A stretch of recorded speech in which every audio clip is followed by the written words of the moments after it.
Good morning friend.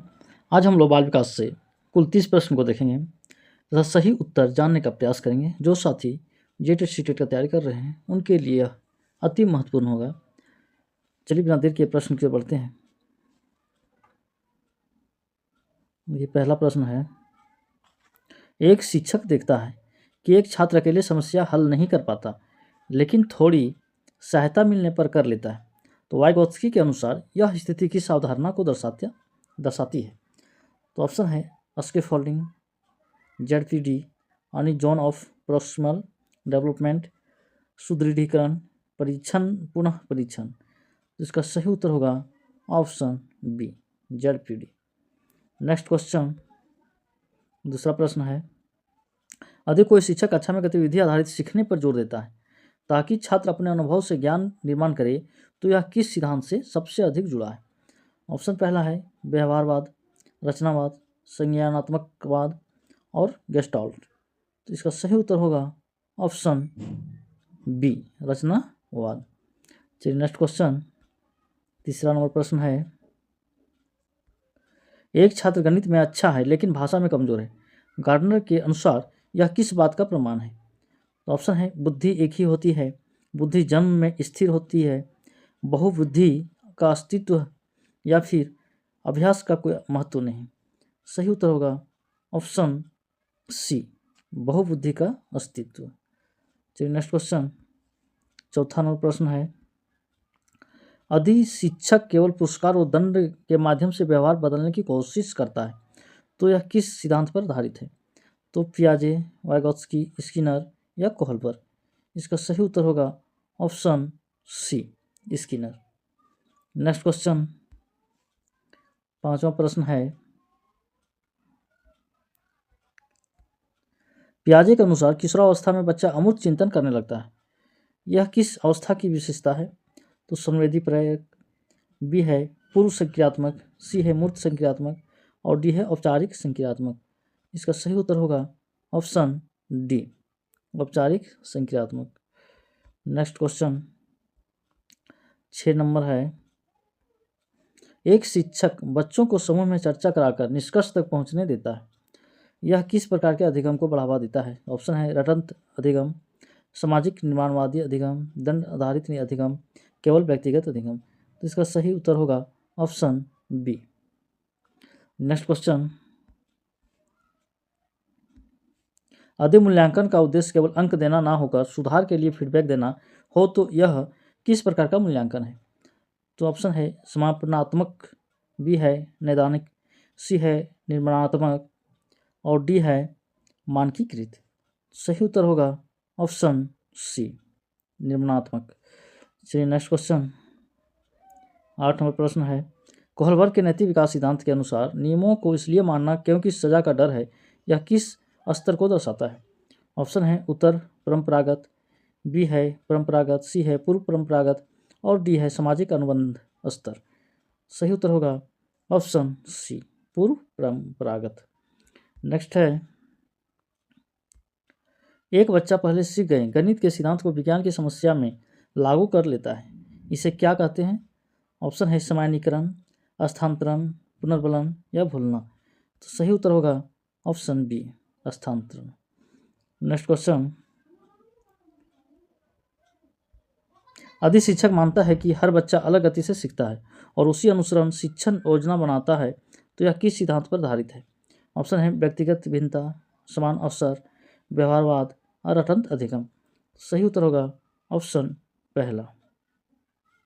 Next question 11 number, एक छात्र असफल होने के डर से प्रयास ही नहीं करता, यह किस प्रकार की प्रेरणा समस्या को दर्शाता है। बाह्य प्रेरणा की अधिकता, आंतरिक प्रेरणा की कमी, बुद्धि की कमी या अभ्यास की कमी।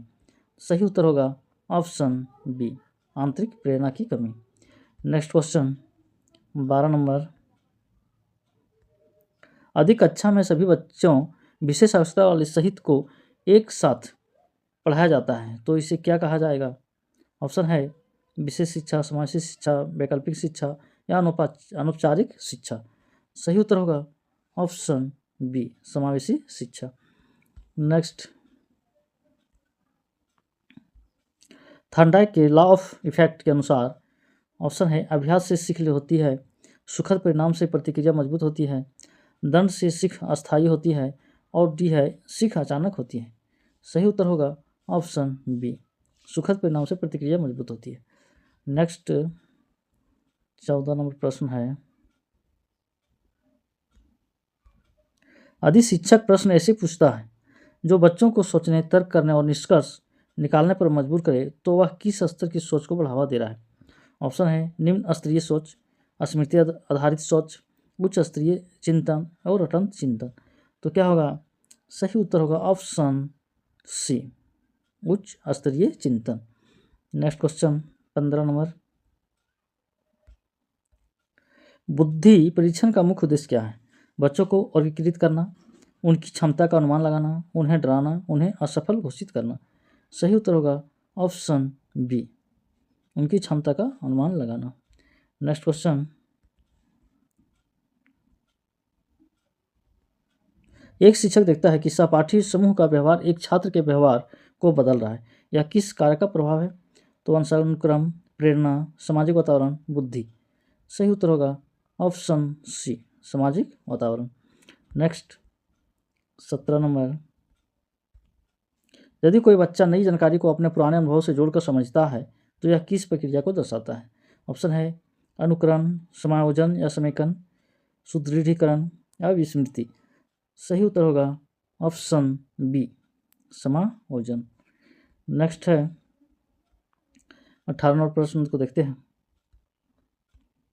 सतत एवं व्यापक मूल्यांकन CCE का मुख्य उद्देश्य है केवल परीक्षा लेना, सर्वांगीण विकास का आकलन, रैंक बनाना, फेल करना। सही उत्तर होगा ऑप्शन बी, सर्वांगीण विकास का आकलन। चलिए नेक्स्ट क्वेश्चन,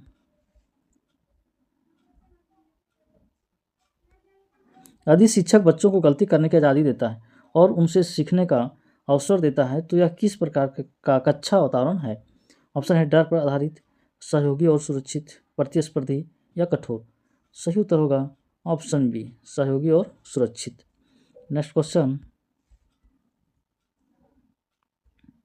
किशोरावस्था में भावनात्मक अस्थिरता का मुख्य कारण है पढ़ाई का बोझ, हार्मोनल परिवर्तन और सामाजिक दबाव, खेलकूद की कमी, केवल परिवार। सही उत्तर होगा ऑप्शन बी, हार्मोनल परिवर्तन और सामाजिक दबाव। नेक्स्ट 21 नंबर है, यदि कोई छात्र केवल पुरस्कार मिलने पर ही काम करता है तो उसकी प्रेरणा किस प्रकार की है? आंतरिक, बाह्य, नैतिक या सामाजिक। तो सही उत्तर होगा ऑप्शन बी, बाह्य। नेक्स्ट क्वेश्चन 22 नंबर प्रश्न है, एक अच्छा शिक्षक पाठ्यपुस्तक के साथ साथ गतिविधियां और चर्चा भी कराता है। यह किस दृष्टिकोण को दर्शाता है? शिक्षक केंद्रित, छात्र केंद्रित, परीक्षा केंद्रित या सामग्री केंद्रित। सही उत्तर होगा ऑप्शन बी, छात्र केंद्रित। नेक्स्ट है 23 नंबर प्रश्न है, यदि कोई बच्चा समस्या को पूरे रूप में देखता है न कि छोटे छोटे हिस्सों में तो यह किस सिद्धांत से जुड़ा है? व्यवहारवाद, गेस्टाल्ट, रचनावाद, मनोविश्लेषण। तो सही उत्तर होगा ऑप्शन बी, गेस्टल है ना, गेस्टाल्ट। चलिए नेक्स्ट 24 नंबर प्रश्न को देखते हैं, मूल्यांकन यदि पढ़ाने सीखने की प्रक्रिया के दौरान लगातार किया जाए तो वह कहलाता है समापनात्मक, निर्माणात्मक, मानकीकृत या तुलनात्मक। सही उत्तर होगा ऑप्शन बी, निर्माणात्मक। नेक्स्ट 25 नंबर प्रश्न है, एक छात्र असफलता के बाद भी दोबारा प्रयास करता है, यह किस गुण को दर्शाता है? बुद्धि, अभिरुचि, दृढ़ता, लगन या स्मृति। सही उत्तर होगा option C. Next question 26 number प्रश्न है, यदि शिक्षक बच्चों को अपनी गति से सीखने का अवसर देता है तो यह किस सिद्धांत के अनुकूल है? ऑप्शन है समानता का सिद्धांत, व्यक्तिगत भिन्नता का सिद्धांत, दंड का सिद्धांत, व्यवहारवाद। सही उत्तर होगा ऑप्शन बी, व्यक्तिगत भिन्नता का सिद्धांत। नेक्स्ट 27 नंबर प्रश्न है, भाषा विकास के संदर्भ में वाइगोत्स्की का मुख्य जोर किस पर है? जैविक परिपक्वता, सामाजिक अंतःक्रिया, अभ्यास, अनुकरण। सही उत्तर होगा ऑप्शन बी, सामाजिक अंतःक्रिया। नेक्स्ट क्वेश्चन 28 नंबर प्रश्न है, यदि कोई छात्र सीखी हुई चीज़ को लंबे समय तक याद रखता है और व्यवहार में उपयोग करता है तो अधिगम कैसा माना जाएगा? ऑप्शन है अस्थायी, अस्थायी, सतही, आंतरिक। तो सही उत्तर होगा ऑप्शन बी, अस्थायी। नेक्स्ट क्वेश्चन 29 नंबर प्रश्न है, एक शिक्षक बच्चों से कहता है कि वे अपने उत्तर के पीछे कारण भी बताएं। इससे किस क्षमता का विकास होगा? ऑप्शन है रटने की, तर्क और चिंतन की, नकल की, केवल स्मृति की। सही उत्तर होगा ऑप्शन बी, तर्क और चिंतन की। चलिए नेक्स्ट क्वेश्चन और आज का अंतिम प्रश्न है, समावेशी कक्षा में शिक्षक की सबसे महत्वपूर्ण भूमिका क्या है? केवल पाठ पढ़ाना, सभी बच्चों की विविध आवश्यकताओं को समझकर सहयोग देना, केवल परीक्षा लेना या नियमों पर सख्ती करना। सही उत्तर होगा ऑप्शन बी, सभी बच्चों की विविध आवश्यकताओं को समझकर सहयोग देना। चलिए आज का प्रश्न यहीं समाप्त होता है। अगर मेरे चैनल को सब्सक्राइब नहीं किए हैं तो कृपया सब्सक्राइब कर लीजिए ताकि आने वाली वीडियो सबसे पहले आप तक पहुँचे। थैंक यू, धन्यवाद। आज का दिन शुभ।